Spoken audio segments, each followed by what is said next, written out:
요한복음 18장과 19장은 예수님의 십자가 고난과 죽으심 및 장례의 전 과정에 대해 기록하고 있습니다. 오늘 우리가 읽은 요한복음 18장은 성금요일 새벽에 있었던 일에 관한 기록인데 크게 세 문단으로 나눌 수 있습니다.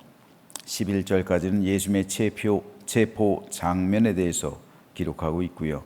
12절부터 27절은 안나스의 신문 및 베드로의 부인 사건을, 28절로 40절은 빌라도의 제1차 신문에 대해서 기록하고 있습니다.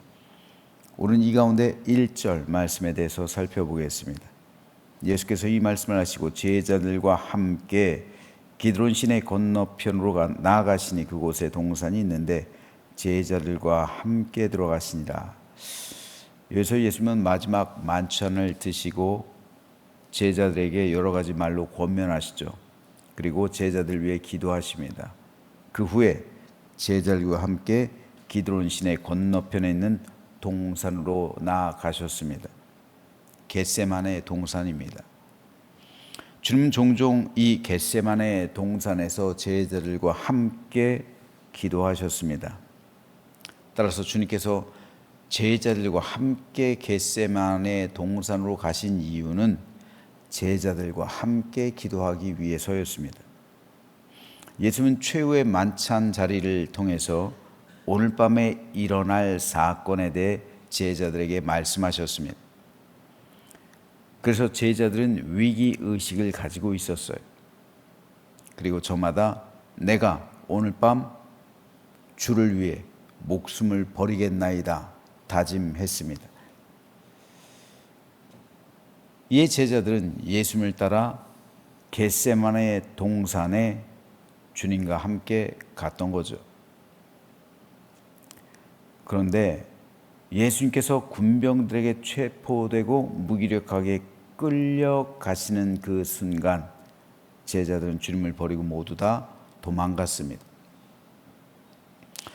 제자들에게 있어서 예수님과 함께 한다, 내가 주님과 함께 죽겠나이다, 내가 주님과 함께 하겠나이다, 과연 주님과 함께라는 말은 제자들에게 어떤 의미였을까요? 따지고 보면 주님과 함께 내가 있겠나이다, 세상 무슨 일이 있어도 내가 주님을 배신하지 않고 주님과 함께 죽겠나이다 라는 제자들의 이 다짐, 이거는요 사실상 자기 생각과 맞았을 때만 가능한 일이었습니다. 내 생각과 맞았을 때만 내가 주님과 함께 할 겁니다 라는 뜻이에요. 자기 생각과 달랐을 때 제자들은 주님을 버리고 다 도망갔습니다. 가룟 유다가 대표적이죠. 예수님은 자기가 생각했던 메시아가 아닙니다. 그래서 3년 동안 예수님과 함께 했지만 결정적인 때 예수님을 배신했습니다. 다른 제자들 역시 마찬가지였어요. 예수님은 자기들이 바라던 메시아의 모습이 아니었습니다. 자기들이 생각했던 하나님의 나라가 아니었어요. 메시아라면 자기들 생각으로는 이렇게 무기력할 리가 없었어요. 더구나 베드로는 오늘 본문에 보니까 대제사장의 종이었던 말고의 귀까지 칼로 쳐서 떨어뜨리잖아요. 우리 성경에는 대제사장의 종이라고 번역해서 말고가 단순히 노예와 같은 신분일 것으로 착각하게 만듭니다. 하지만 그렇지 않아요. 대제사장의 종이란 대제사장의 부관을 의미해요. 대제사장의 부관이란 대제사장에 이은 서열 제2위의 제사장입니다. 모세의 종, 모세의 시종, 우리는 그렇게 번역하죠. 예전 개역 한글판에서는요. 근데 모세의 시종, 종이란 여호수아가 노예입니까? 아니잖아요. 여호수아는 모세 부관이에요. 이 말하고 똑같은 겁니다. 베드로는 서열 제2위에 제사장의 귀 칼로 쳐서 떨어뜨린 거예요. 즉 대제사장의 부관, 서열 제2위에 제사장의 귀를 칼로 쳐서 떨어뜨렸다. 이건 엄청나게 큰 사건이에요. 대제사장은 장애를 가지고 있으면 제사장이 될 수가 없어요. 즉 제사장직을 파면시킨 거예요. 칼로서 대제사장직을 파면시켜요. 혁명입니다. 혁명. 예수님은요 십자가로 제사장직을 파면시킨 거예요. 십자가로요. 십자가로 하나님 나라가 임하게 하는 것과 칼로 하나님의 나라가 임하게 하는 건 달라요.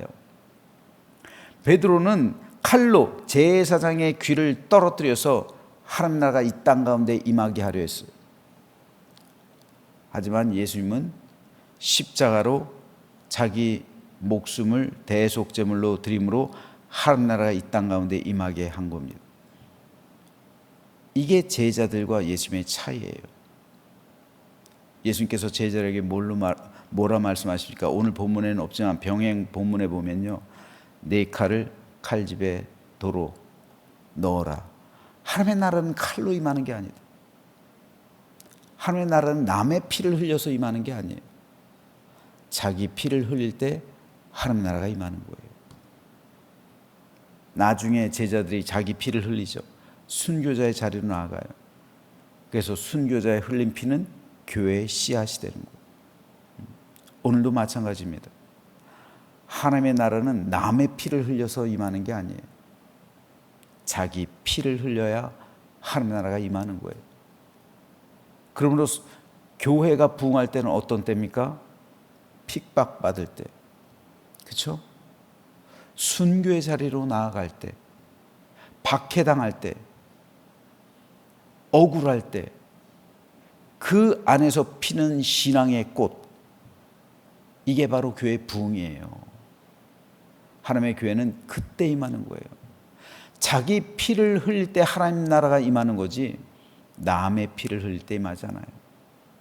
그래서 성경에 보면은 예수님도, 제자들도, 바울도, 초대교회 성도들도 칼을 들고 일어나지 않았어요. 칼을 들고 일어났을 땐 역사적으로 보면 타락했을 때 교회는 칼을 들어요. 중세가 그러잖아요. 교회가 칼을 든다는 것은 어떤 때입니까? 힘이 있던 때예요. 힘이 있는 때 교회는 칼을 들어요. 중세시대 교황이 권력을 주죠. 황금, 명예, 권력 다 가지고 있어요. 그럴 때 교회는 칼을 들어요. 하나님의 나라는 그렇게 임하는 게 아닌데도요. 대신에 중세교회는 그리스도 예수의 이름의 능력은 잃어버렸어요. 이겁니다. 오늘날 우리 교회의 모습은 어떻습니까? 한국교회가 과연 어떤 모습으로 비춰집니까? 칼을 들고 있는 거 아닙니까? 남의 피를 흘리려고 하는 거 아닙니까? 칼로 이 세상에 하나님 나라가 임하게 하려는 것 아닙니까? 제자들의 모습이 오늘 혹 우리 한국교회의 현실은 아닙니까? 아니에요. 진정으로 한국교회가 한국교회를 통해서 하나님 나라가 이 땅 가운데 임하게 하려 한다면 우리는 피를 흘려야 돼요. 억울함 속에서, 박해와 시련 속에서, 환난과 역경 속에서 우리 피를 흘려야, 순교자들이 나와야 교회가 부흥되는 거예요. 순교자들이 나오지 않으면요, 절대로 하나님의 교회는 부흥할 수가 없어요. 이건 하나님의 방법이 아니기 때문에 그래요. 하나님께서 계획하신 교회 부흥의 열쇠가 아니기 때문에, 교회 부흥은 십자가를 통해서만 임하는 거예요. 십자가를 통해서만 생명과 구원이 임하는 거예요. 십자가를 통해서만 하나님의 뜻이 이 땅 가운데 실현되는 거예요. 십자가가 보이지 않으면 안 되는 거예요. 교회는요, 십자가를 바라봐야죠. 십자가가 보여야지. 상당히 우려스럽습니다. 교회가 폭력적이 되면 안 되는 거예요. 교회가 빨간 띠를 띠면 안 되는 거예요, 머리에. 그러면 안 됩니다. 하나님의 교회는 자기 십자가를 지고 가는 성도들의 모임이지, 머리에 빨간 띠를 둘러매고서 남의 피를 흘리려 하는 그런 모습이 되어서는 안 되는 거예요. 이건 복음이 아닙니다. 주님께서 잡히시던 그때 베드로는 칼로서 하나님 나라를 임하게 하려 했습니다. 그래서 대제사장 부관의 귀를 쳤습니다. 하지만 예수님은 도리어 그 부관의 귀, 말고의 귀를 붙여주셨어요. 이게 은혜 아닙니까? 자신을 잡으러 온 사람, 그 사람의 귀까지 붙여주셔서 제사장으로서 살게 하신, 그래서 회개할 기회를 주시는, 용서하시는 예수님의 은혜, 그리고 그 사람, 그래서 구원은 모든 사람에게 열려져 있다는 그 사실을 보여주신 이 은혜의 손길, 우리가 이것을 배워야 되지 않을까요? 베드로와 다른 제자들, 주님과 3년 동안 있었고 똑같이 하나님의 나라를 말하였고 똑같이 겟세마네 동산에서 기도했어요. 하지만 주님께서 말씀하시는 하나님의 나라와 제자들이 바라던 하나님의 나라는 전혀 다른 나라였습니다.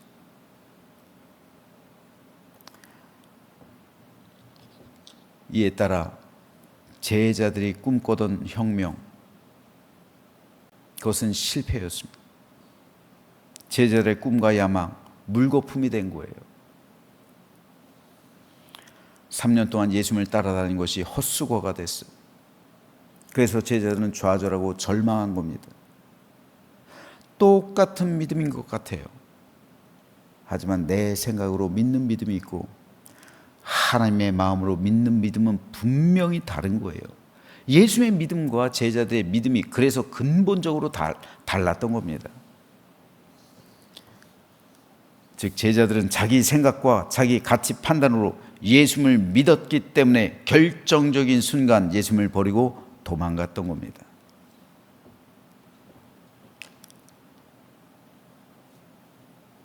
바로 이것이 내 생각으로 예수님을 따랐던 제자들, 그리고 참된 하나님의 마음으로 하나님의 뜻을 따랐던 예수님과의 차이입니다.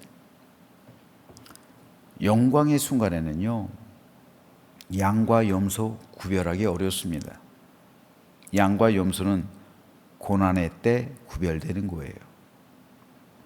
기쁨과 즐거움이 넘칠 때 모두 믿음이 좋은 것 같습니다. 하지만 괴로움과 역경과 절망적일 때가 다가오면 믿음의 진위가 구별됩니다.